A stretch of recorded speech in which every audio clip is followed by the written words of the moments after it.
And this is, you know, I got a new TikTok light and I really need to wear my glasses. And I'm just now realizing there's a glare. And that ain't pretty. What do we do? What do the professionals do about that?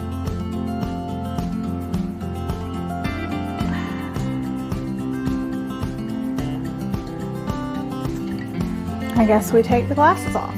Okay. Hey, y'all. So tonight we are in the kitchen again. We are going to be canning pickled peppers, and I'll show you. We have a pile of peppers here that we got to deal with. If you watched my last apartment garden tour, then you know that these things are the spawn of Satan himself. So I will not be eating them. But my oldest son happens to really like this kind of thing. So I am going to can up some jars for him. Actually, some of these came from his garden as well. So that's what we're doing tonight. So back to what I was saying. These two bottles, these two pitchers are brine that I used previously for pickling something. I don't remember.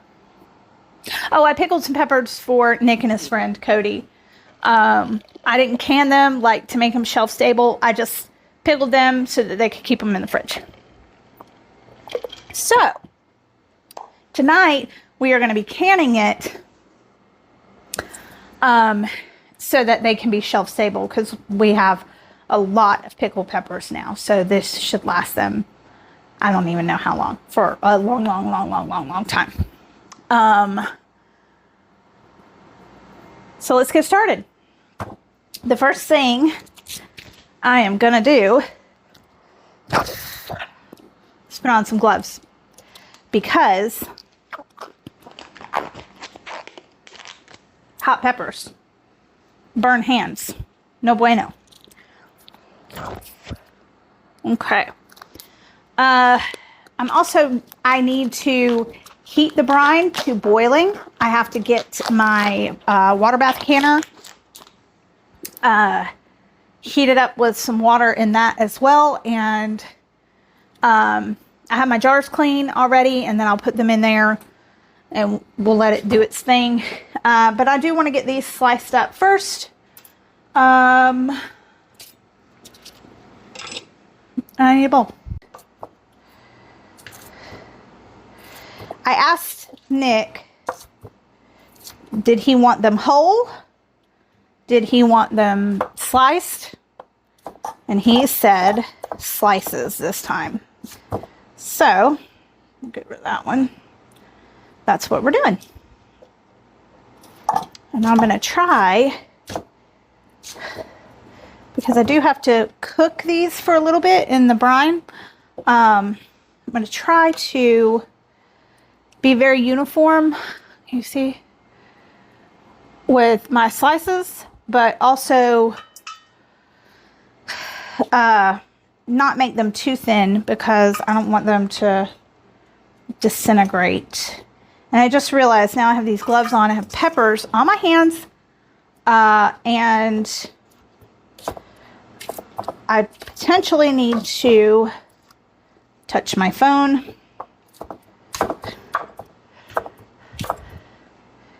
I'm trying, y'all. I am. So,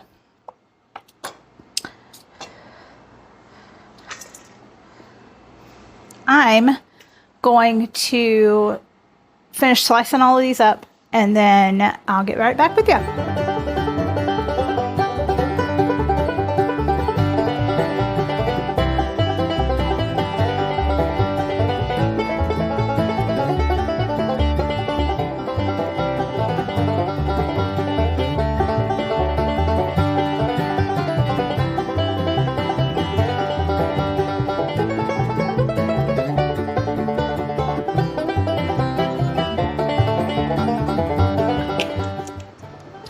here we are.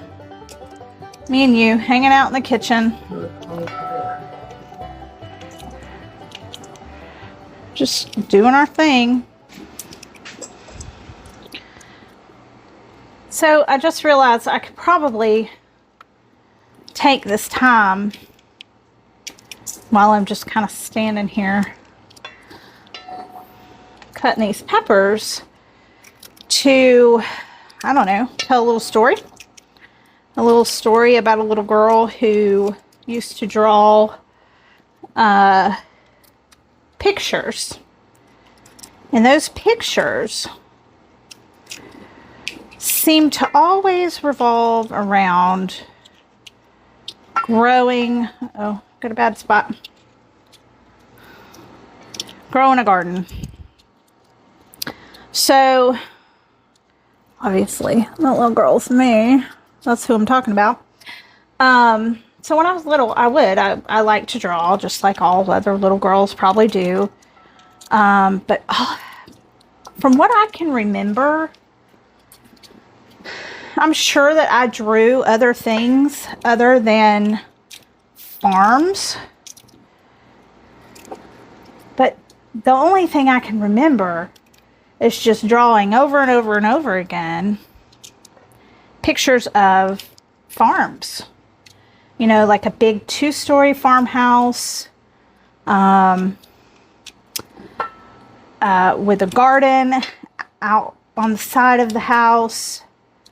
And always in that garden, I don't know why, I thought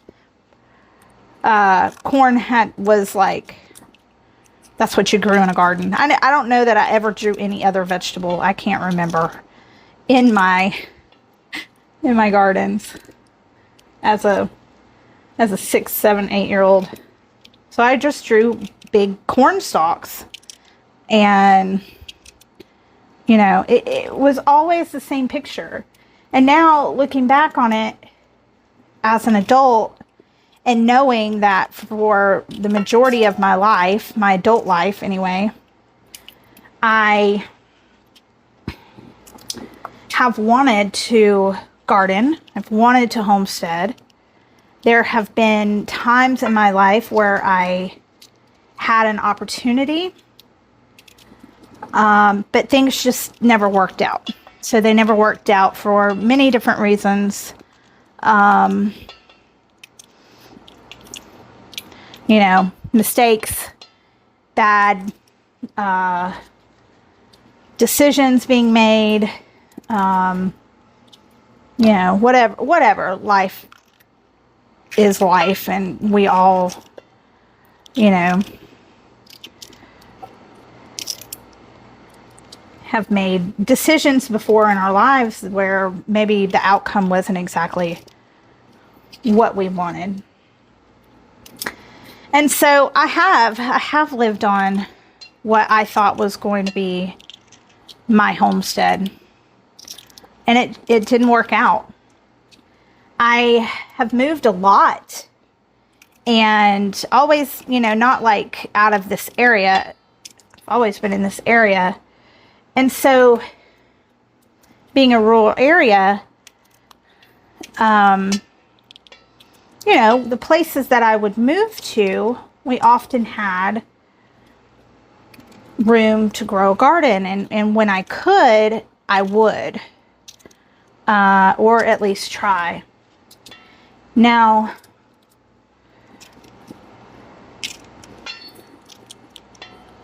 like I have said before, I've never really been hugely successful at growing much of anything until last year when I had the tomato forest out front of the apartment garden here.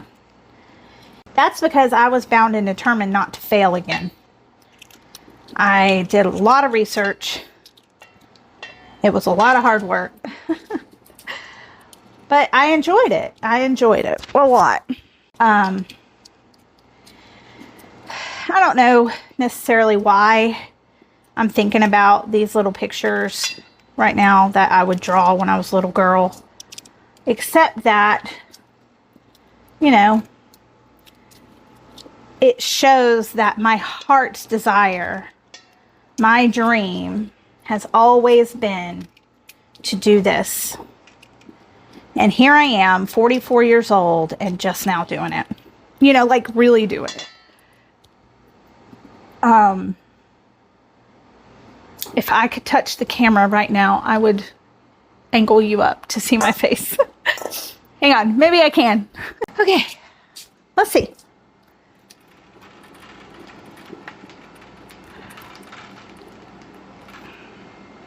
Ooh. Ooh. Okay. That's better. It's always been my heart's desire to do this, and now I'm 44 and just now really doing it for the first time in my life. And part of that was just needing to get to a place in my life where I was stable enough in many different aspects of life to be able to do this. Never in my wildest dreams would I have imagined that my life would turn out the way that it has. Never in my wildest dreams would I have imagined having a 62-acre homestead. Never. You know, there's no house on it. There will be one day. One day we'll have a house there. And one day it will be a full-fledged homestead. And we'll have animals and gardens, orchard. I don't know. Does anybody else remember like dreams that you had as a child? Dreams of what you thought your adult life would be like? Are you living it? Are you making it come true? Is it still the same dream, or did it change? It's okay if it changed. You know, not every little kid dream has to be your big kid dream. Mine just happens to be the same. So I grew up in Florida, in Central Florida, which, you know, when I was little, I didn't know what growing seasons were. I didn't know any of that. But Florida, weather-wise, has a very long growing season. I was raised by my grandparents. My mom died when I was very young, and my sister and I were raised by my grandparents. And I remember my grandfather always having a garden. I remember there always being jars of food, you know, canning jars of food. I remember him working in that garden, and we lived in town. Maybe that's why I'm not afraid to try things here at the apartment garden, because we did. We lived in town. Our lot that our house was on was maybe half an acre, maybe 3/4 of an acre. I'm not sure. But he gardened as much as he could, in as much space as he could possibly squeak out. And I remember, I know there's a picture somewhere. I won't find it to be able to get it in this video, but there is a picture of him somewhere standing, and he was probably, I'm just guessing, 5'8", 5'9", and he was standing in the corn patch that he grew in our garden in town. And he had corn that was so tall. And that's what he did. He gardened. He grew things. And so maybe that's where my love of it began. But I'll tell you this, I didn't want to have anything to do with those glass jars of food. I did not. I remember being little and not wanting to eat the green bean, the homemade, home canned green beans that my grandfather grew and my grandmother put up and canned. I didn't want to have anything to do with them. Oh, I pitched such a fit. I did not like them. I wanted them from the grocery store out of a tin can. I was sorely mistaken back then. And now I'd much rather have homegrown, home canned green beans than anything from the grocery store. But I would pitch a fit if she told me, or if I knew that those green beans that we were having for dinner came from her glass jars. I don't know when Granny stopped canning things. By the time I came around, I was the 5th girl that she raised. And you can imagine a woman in her 50s raising yet another little girl was probably pretty exhausting. So I got sent outside to play a lot, which was fine with me. I didn't care. I'd much rather be playing outside in the dirt, in the trees, riding my bike than I would in the kitchen. I have so many fond memories. I wish I would have appreciated it when I was living it the way that I appreciate it now. But probably a lot of us adults are like that.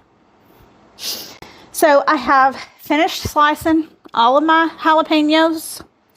And what I'm going to do now is move you guys back a little bit. Get a pot and my brine on the stove. Get my canner going with my jars. And get everything hot and yummy. Put them in the jars, can them up. Okay, so hopefully this angle will work really well for everyone involved in this process. So I've got my book here just for reference. I have my lids or taps. You may hear people call them taps, especially in the South. My rings. My jars are in the pot. My peppers. This is a canning funnel. On this particular canning funnel, I have a couple of different ones. I don't know if you can see that, but it actually has measurement here. So this is for the headspace measurement. I rarely use this because, let me grab a jar that's not hot. When you set this on the jar, I just want to point this out. Again, I don't know. Maybe if I turn this light off, we'll be able to see it better. That's a negative Ghost Rider. Anyway, so the funnel has the measurements on it here, and the measurements go 3/4, half, quarter, minimum is what it says. So when you put this on your jar, you will notice, maybe you can't see it, but in real life, you will notice that the rings of the jar here will actually line up with, there's one ring here, another ring here, and then the top of the jar. It actually lines up with the measurements on the funnel. So the bottom ring lines up with the 3/4 inch. The 1/2 inch is between okay, between the two rings here. The 1/4 inch is about at this top ring here. And then the minimum obviously is going to be the top of the jar. I will very rarely actually look at these. I go more by the rings on the jar. I don't know if that's intentional or not, but it's definitely something that is a very helpful tip. So you want to make sure that you have some sort of funnel. I'll show you the other one that I have. It's very basic. I actually really like this funnel as well.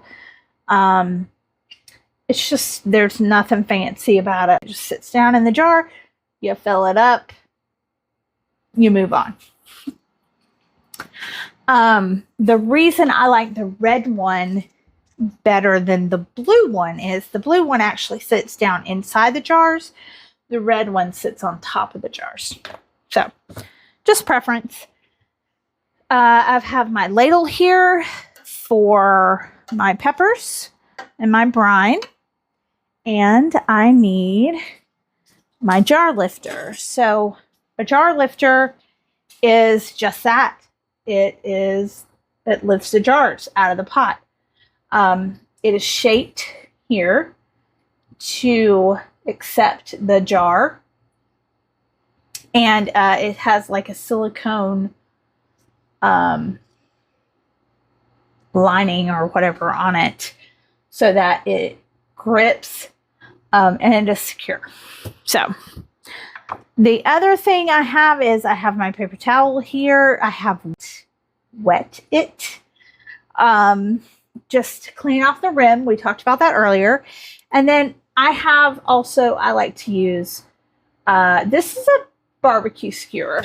So in the last canning video I did, you may have seen me like poking this down in the jar. And what happens is you need to like get the air out of the jar, and they call that debubbling. And what that does is it helps everything kind of settle in your jar a little bit more. You can actually get the correct amount of headspace for your jar, for your recipe, and it just kind of helps everything do what it's supposed to do inside that jar a little bit better. So that's all we need. I do recommend, as seen on TV, Of Glove. I love them. They're great. So let's get started. I'm going to grab a hot jar.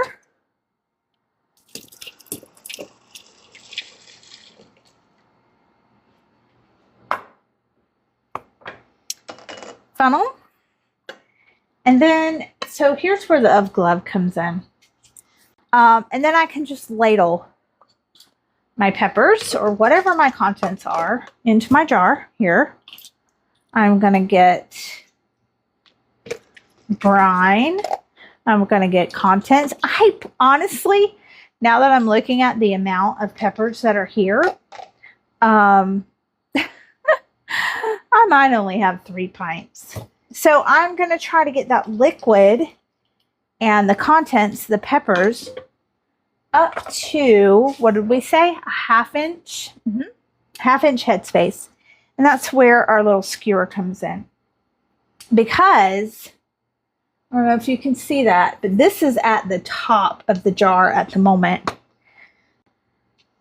But when I go through here and I kind of stab it with my skewer, look how much that went down. So it's no longer up above the top of that funnel. I would say that's still too full, okay? Because we need a 1/2 inch headspace. And the 1/2 inch headspace is going to be at that middle ring right there. Ooh, right there. You can't see that. I can see it. You can't see that. But it's the middle ring on the jar. So we're going to take a little bit of out of this. I'm going to grab a spoon. I filled it too much. It's okay. It's no big deal. We're just going to take a little out. Put it back in our pot so it stays hot. And check our headspace. We are right at 1/2 inch. So now we're going to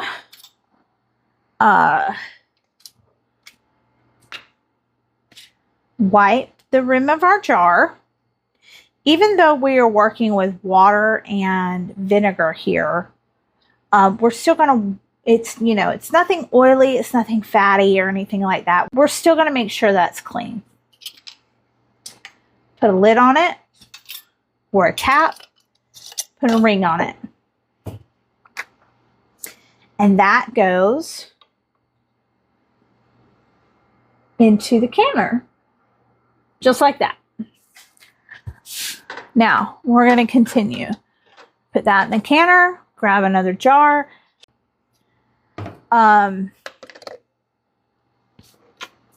Same process, okay? So if I have 4 pints, what I'm going to do is my canner will hold 8 pints. So I'm going to leave jars of water in there just to kind of fill up that vacant space and make sure that my jars don't fall over, bust. I have had jars shatter in the canner. Not with water bath canning, but with pressure canning. There's definitely more devastating things in life than that happening. But when your jar shatters and you've put so much time and effort and so many of your resources into the food, it's very discouraging. Finger tight. That's it. Okay, did you see what I did? The lid is on.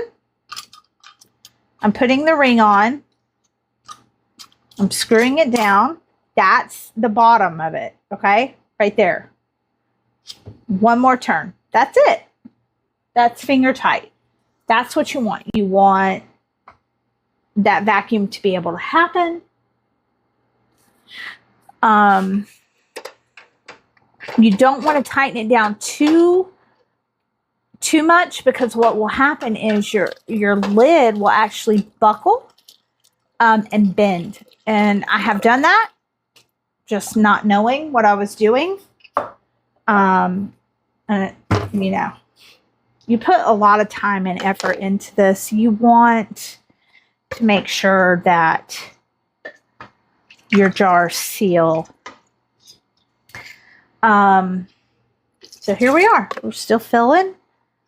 I think this might be the last jar. There are a lot of seeds left in the bottom of the pot. I feel like this jar is going to be the spiciest of Satan's spawn, simply because of the amount of seeds in the bottom of this. I'm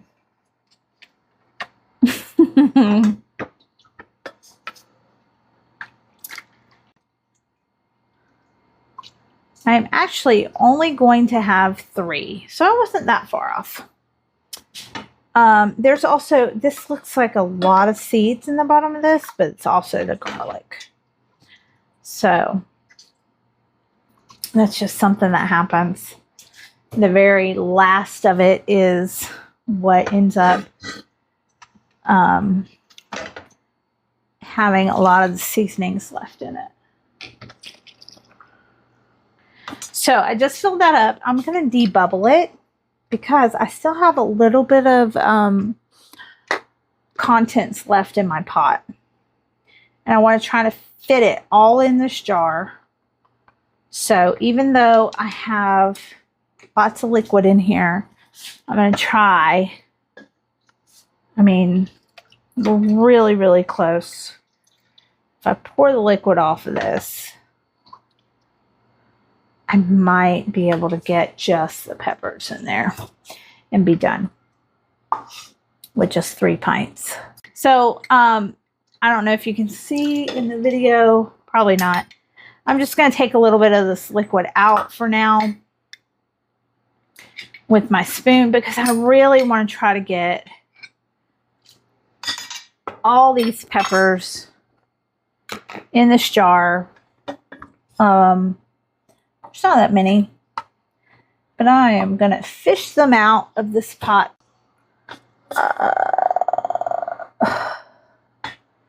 Everybody out of the pool here. Come on. All right, that's it. Bam. We're going to debubble it.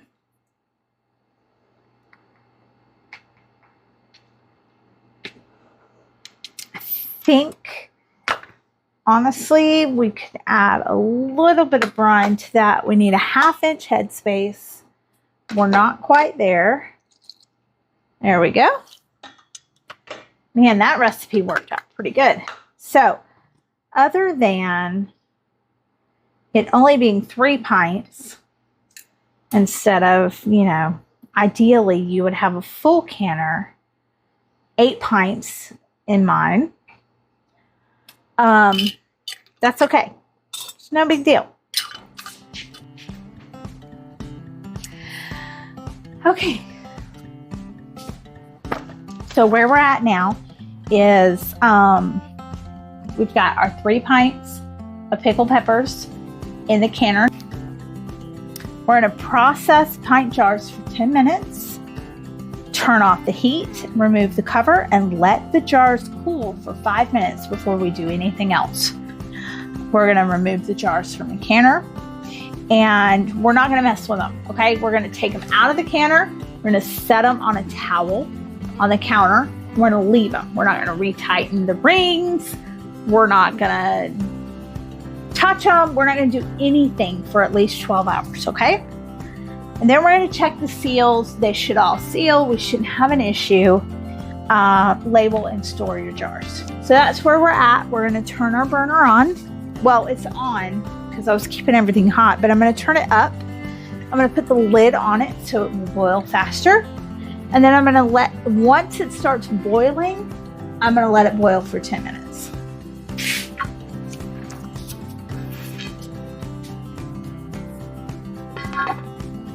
It is 9:32.